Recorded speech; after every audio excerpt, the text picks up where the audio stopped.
இங்க ஹீரோ ஹீரோயினை தான் காட்டுறாங்க. இவங்க 2 பேருக்கும் குழந்தை பெத்துக்க முடியாது அப்படின்னு சொல்லிட்டு, ஒரு வாடகை தாய் மூலம் குழந்தை பெத்துக்கலாம் அப்படிங்கிற மாரி ஹீரோயின் முடிவெடுக்கிறா. உடனே அவ வந்து ஒரு கவுன்சிலிங்க்கு போறா. அங்க ஒரு டாக்டர் வந்து இவளுக்கு ஃப்ரெண்ட்ஷிப்பும் கிடைக்குது. அப்ப அந்த டாக்டரே முன் வந்து இந்த மாரி நான் உங்களுக்கு வாடகை தாயா வரேன் அப்படிங்கிற மாரி சொல்லியிருப்பாங்க. இந்த விஷயத்த எல்லாத்தையும் அவன் ஹஸ்பண்ட் கிட்ட சொல்லும்போது, ஹீரோ இருந்துட்டு நான் யோசிச்சு சொல்றேன் அப்படிங்கிற மாரி சொல்லியிருப்பான். அப்ப ஹீரோவோட ஃப்ரெண்டு சொல்லுவான், இந்த மாரி வாடகை தாயா வரக்கூடிய அந்த பொண்ணு வந்து உன்னோட எக்ஸ் கேர்ள் ஃப்ரெண்ட் தானே அப்படிங்கிற மாரி சொன்னானா, ஆமா ஆமா அவ தான் என்னோட எக்ஸ் கேர்ள் ஃப்ரெண்ட் அப்படிங்கிற மாரி சொல்றான். சொல்லிட்டு அவனோட ஃபிளாஷ்பேக்லாம் நினைச்சு பார்க்கறான். இந்த மாதிரி அவனோட எக்ஸ் கேர்ள் ஃப்ரெண்டும் ஹீரோயினும் ரொம்பவே நல்லா லவ் பண்ணியிருப்பாங்க.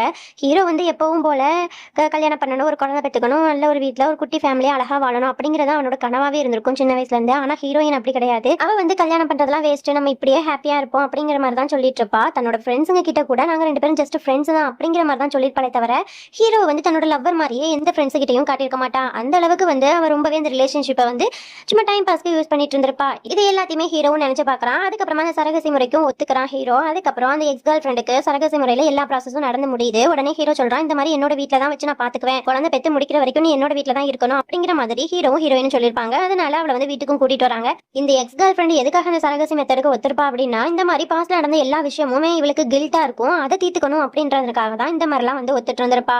இதுக்கப்புறம் என்ன நினைச்சுன்னு தெரிஞ்சுக்க நெக்ஸ்ட் பார்ட் வேணும் அப்படின்னா கமெண்ட் செக்ஷன்ல வந்து கமெண்ட் பண்ணுங்க. பாய்.